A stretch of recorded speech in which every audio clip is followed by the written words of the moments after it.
প্রিয় শ্রোতা বন্ধুরা, আজ আমাদের বৈঠকখানার গল্পের নিবেদন লেখক মুরারিমোহন বিটের লেখা গা ছমছমে অলৌকিক গল্প, একটি ভৌতিক কাহিনী।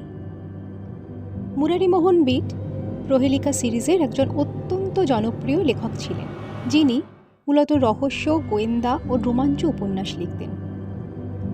অদৃশ্য বিচারক এবং প্রাণ নিয়ে খেলা তার উল্লেখযোগ্য দুটি গ্রন্থ। প্রহেলিকা সিরিজের বইগুলো বাংলার রহস্য সাহিত্যের ইতিহাসে একটি বিশেষ স্থান দখল করে আছে। ছোট্ট স্টেশন নয়নগড়। স্টেশনের সীমারেখার কোলে কোলে কৃষ্ণচূড়া আর বকুল গাছের সারি।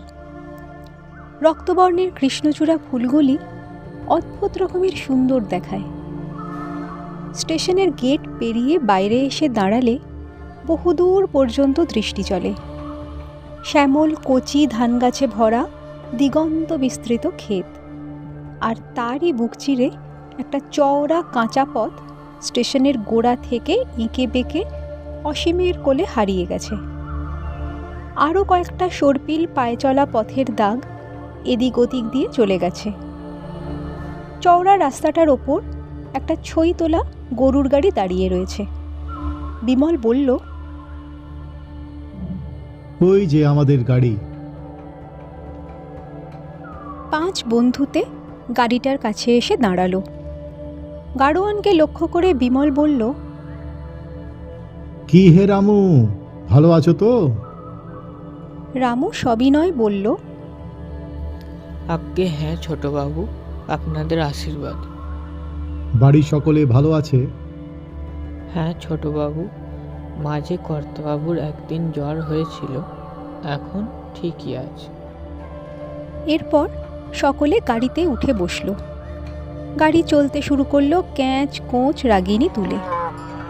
দলে ওরা 5 জন: বিমল, সঞ্জয়, প্রদীপ, দীপক আর কুমার।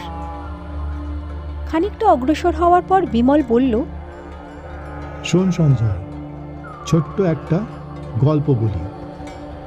প্রায় 70 বছর আগেকার কথা। আমাদের গায়ের পূব সীমান্তে এক ধনী পরিবারের বাস ছিল। বাড়ির মালিক ছিলেন বিজয় বাড়ুজ্জে। হঠাৎ একদিন গায়ের সমস্ত লোক শুনল তার স্ত্রী আত্মহত্যা করেছে গলায় দড়ির ফাঁস দিয়ে, কিন্তু তার আত্মহত্যার সঠিক কারণ জানা গেল না। কেউ বলে সাংসারিক অশান্তির জন্য আত্মহত্যা করেছে, আবার কেউ বা বলে বউটি নাকি রোগে ভুগছিল, সেই রোগ যন্ত্রণার হাত থেকে নিষ্কৃতি পাওয়ার জন্যেই গলায় দড়ি দিয়েছে। যাই হোক, সে আত্মহত্যা করলো বটে, কিন্তু ঘটনা শেষ এখানে হলো না। কয়েকদিন পর দেখা গেল বাড়ুজ্জে মশাই মা, বাপ, ভাই, বোন এবং সমস্ত জিনিসপত্র নিয়ে নিজের বাড়ি ঘরের মায়া কাটিয়ে অন্য কোথাও চলে গেলেন। গায়ের সঙ্গে তাদের আর কোনো সম্পর্কই রইল না। কেন হঠাৎ তাদের এভাবে চলে যাওয়ার কারণ কি? সঞ্জয় প্রশ্ন করল। শোনা গেল প্রতিদিন গভীর রাত্রে নাকি ওই বউটির প্রেতাত্মার আবির্ভাব ঘটত ওই বাড়িতে। তাই বাড়ুজ্জে মশাই ভয় পেয়ে পালিয়ে গেছেন। সঞ্জয় পরম তাচ্ছিল্য সহকারে বলল, যত সব ভিতুর দল, কি দেখতে কি দেখেছে, অমনি বাড়িঘর ছেড়ে পালিয়ে গেল। বিমল মৃদু হেসে বলল, এটা শুধু সেদিনকার কথাই নয় সঞ্জয়, বউটির প্রেতাত্মা আজও প্রতিদিন গভীর রাত্রে বাড়ুজ্জে মশাইয়ের পুরো বাড়িটাতে ঘুরে বেড়ায়। আমি নিজের চোখে দেখেছি। আমাকে দেখাতে পারিস? দেখাবার জন্যই তো এনেছি তোদের। ওই বউটির প্রেতাত্মাকেই তোদের দেখাবো। ক্যাঁচ কোঁচ আওয়াজ তুলে গরুর গাড়িটি চলেছে বাবলা বনের ভেতর দিয়ে। অনেকটা দূরে গ্রাম দেখা যাচ্ছে। ওই ঢিপির মতো কতকগুলো কুঁড়ে ঘর দিগন্তের কাছাকাছি গাছপালার ফাঁকে ফাঁকে উঁকি দিচ্ছে। বিমল বলল, ওই আমাদের গ্রাম নয়নগড়। এর কদিন আগের কথা। সেদিন কলেজের হোস্টেলে ভূত দেখা নিয়ে তর্ক হচ্ছিল সঞ্জয় আর প্রদীপের মধ্যে।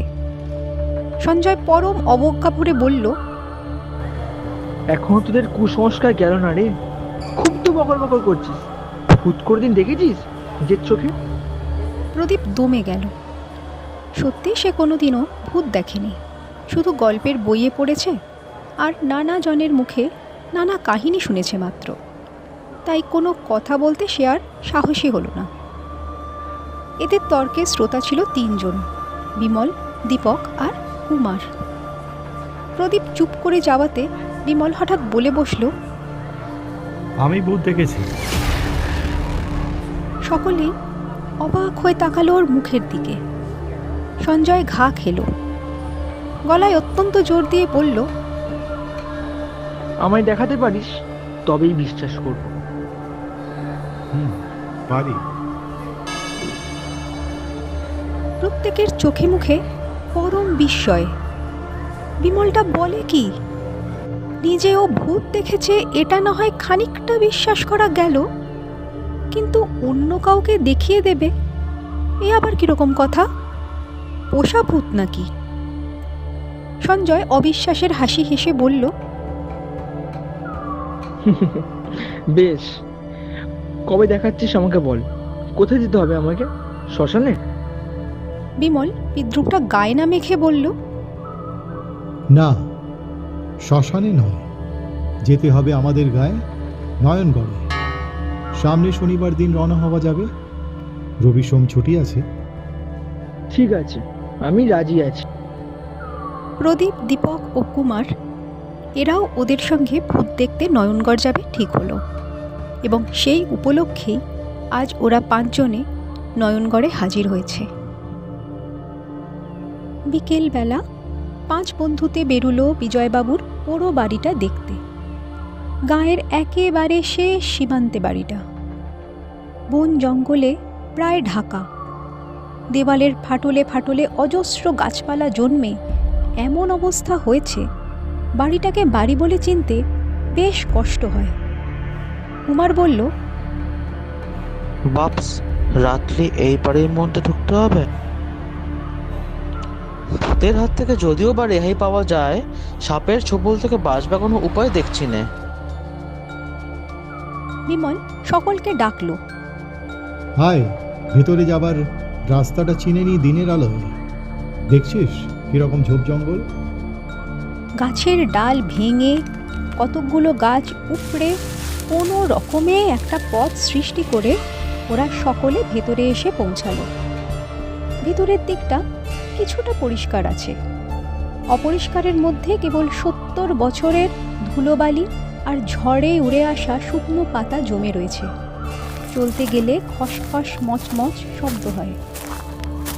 দোতলা বাড়ি, এক পাশ দিয়ে প্রশস্ত সিঁড়ি উঠে গেছে ওপরে। সঞ্জয় বলল, উপরটা ঘুরে আসি চল। সিঁড়ি পেয়ে ওরা 5 জনে উঠে আসে দোতলায়। রেলিং ঘেরা 3 ধারে বারান্দা, এক একটি বারান্দায় 2খানা করে ঘর। সব ঘরেই তালা ঝুলছে, 70 বছর আগেকার তালা, মরচে ধরে কালো হয়ে গেছে। প্রত্যেকটা দরজা জানলার কপাটেই উই ধরেছে, কোনো কোনো কপাট একেবারে নিশ্চিহ্নই হয়ে গেছে। বিমল বলল,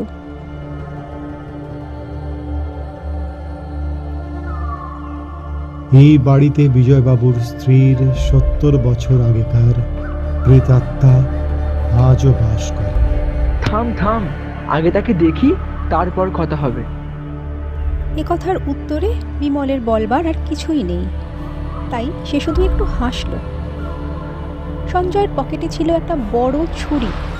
সেই ছুরিটার লম্বা ফলা দিয়ে সে একটা জানলার কপাট খুলে ফেলল। চেয়ে দেখল ধুলো, বালি আর মাকড়সার জালে নোংরা হয়ে আছে ঘরখানা। চুন বালিও খসে খসে পড়েছে দেওয়াল থেকে। সঞ্জয় ভালো করে লক্ষ্য করতে লাগলো ঘরখানা। বিমল জিজ্ঞেস করলো, কি দেখছিস? দেখছি ভূতের কোনো সন্ধান পাওয়া যায় কিনা। কিন্তু সন্ধান পেল না সে। তারপর সে অগ্রসর হলো পাশের ঘরখানার দিকে। এ ঘরের জানলা খুলবার প্রয়োজন হলো না, উইয়ে কপাটের কিছুটা অংশ নষ্ট করে ফেলেছে। বিমল উঁকি দিল ঘরখানার মধ্যে। সঙ্গে সঙ্গে তার দু চোখে বিস্ময় জেগে উঠল। এ কি ঝকঝকে তকতকে ঘরখানা, যেন কেউ বর্তমানে বাস করে ঘরটাতে। আপনা থেকেই তার মুখ দিয়ে বেরিয়ে এলো, এ কি ব্যাপার, এমন পরিষ্কার কেন ঘরটা? সঞ্জয় দেখল, দেখে বলল, নিশ্চয়ই কেউ যাওয়া আসা করে এই ঘরে। তা কি করে হবে? দেখছিস না দরজার তালাটা মরচে ধরে কি রকম হয়ে আছে। বেশ বুঝতে পারা যাচ্ছে ও তালায় কেউ হাত দেয়নি 70 বছরের মধ্যে। আর জানালার এই সামান্য ফাঁক, এই ফাঁকটুকু দিয়েও যাওয়া আসা করা সম্ভব না। সঞ্জয় তালাটা টানাটানি করে দেখল। শুধু সঞ্জয় কেন, প্রত্যেকেই দেখল। দেখে সবাই স্তব্ধ হয়ে গেল। সত্যি এ তালায় কেউ হাত দেয়নি। তবে অন্য কোনো পথ নেই তো এ ঘরে ঢুকবার? বেশ পুঙ্খানুপুঙ্খ রূপে সে নিরীক্ষণ করল ঘরখানা। না, অন্য কোনো পথ নেই। তবে কি ভৌতিক ব্যাপার বলেই বিশ্বাস করতে হবে এটাকে? পাশ থেকে প্রদীপ বলে ওঠে, আমি কিন্তু ব্যাপারটা মোটেও সুবিধার মনে করছি না। ভূত পেতে নিয়ে রহস্য করাটা উচিত নয়। এরপরও প্রত্যেকটি ঘরই সঞ্জয় দেখল, কিন্তু অমন পরিষ্কার ঘর আর নজরে পড়ল না। বিমল শেষে মন্তব্য জানালো, খুব সম্ভব বিজয়বাবুর স্ত্রী এই ঘরটাতেই থাকতেন এবং আজও থাকে নিশ্চয়ই। সঞ্জয় কোনো কথা বলে না। ফিরবার পথে দীপক শুধালো, আবার কখন আসতে হবে? রাত্রে, রাত 10টা-11টা নাগাদ। রাত ছাড়া এদের দর্শন মেলে না। আমি নিজের চোখে দেখেছি একটি বউ ঘুরে বেড়ায় সারা বাড়ি ময়। রাত 10:30 নাগাদ ওরা খাওয়া দাওয়া শেষ করে আবার পোড়ো বাড়িটাতে এসে প্রবেশ করল। প্রত্যেকের কাছে টর্চ আছে। নিঝুম বাড়িটা।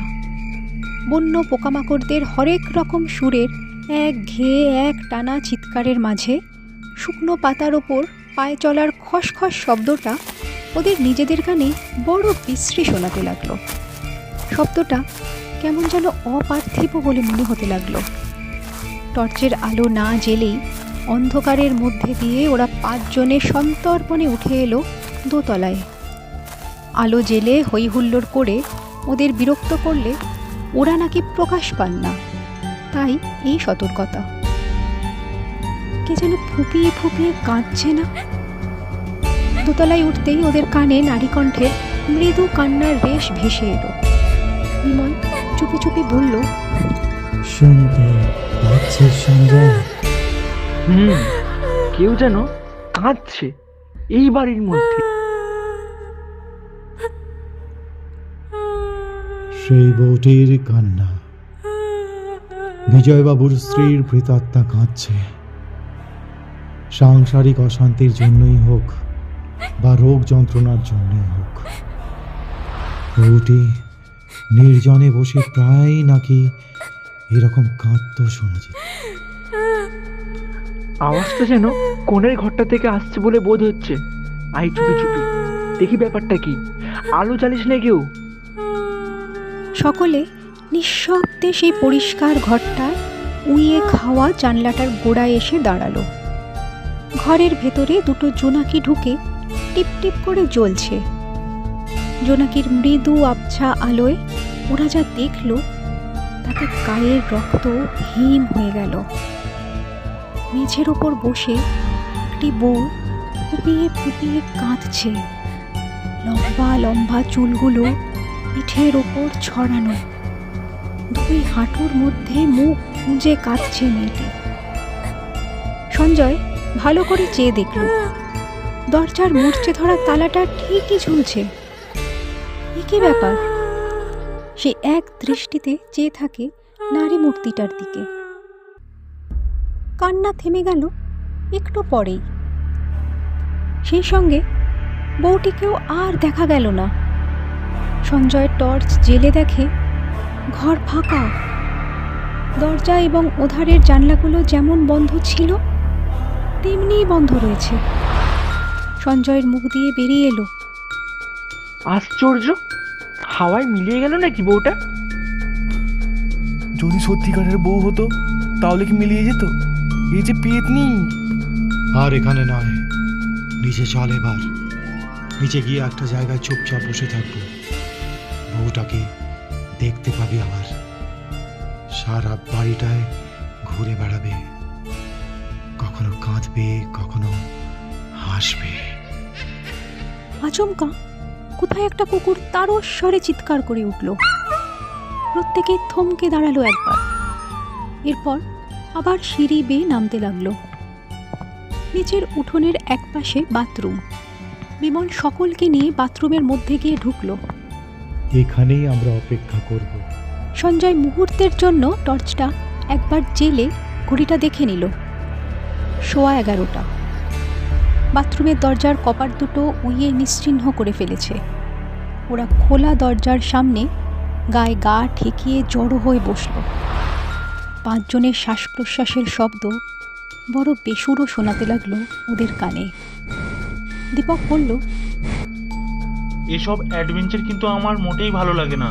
প্রদীপের সঙ্গে আমি একমত। ভূত পেতনি নিয়ে এসব রহস্য করা বুদ্ধিমানের কাজ নয়। কিন্তু কেউ ওর কথার উত্তর দিল না। সময় এগিয়ে চলে। বহু দূরে কোথাও কীর্তন হচ্ছে। ঢোল করতালের মৃদু আওয়াজ আসছে বাতাসে ভেসে ভেসে।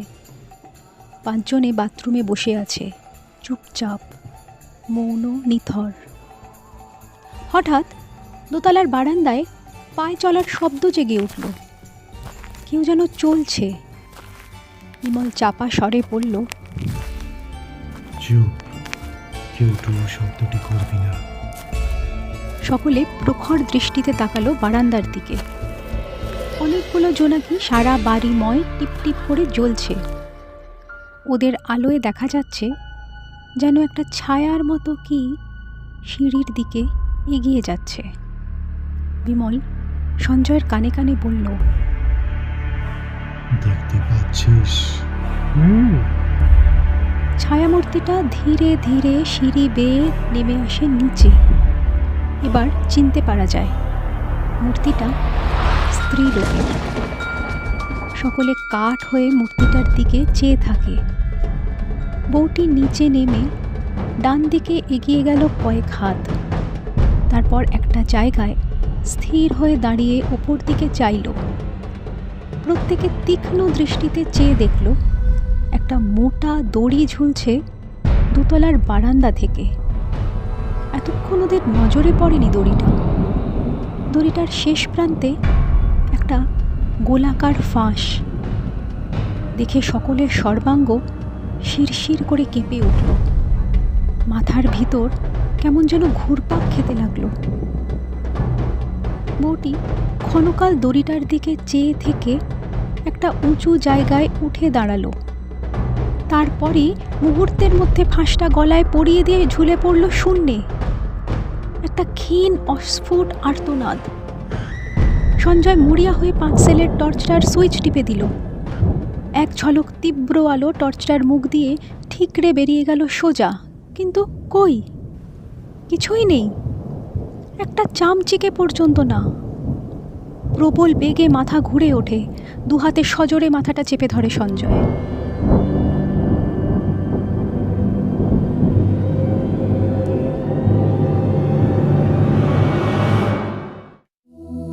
আমাদের গল্প যদি আপনাদের ভালো লেগে থাকে তবে দয়া করে চ্যানেলটি লাইক ও সাবস্ক্রাইব করবেন। সঙ্গে আপনাদের মূল্যবান মতামত জানাতেও কিন্তু ভুলবেন না।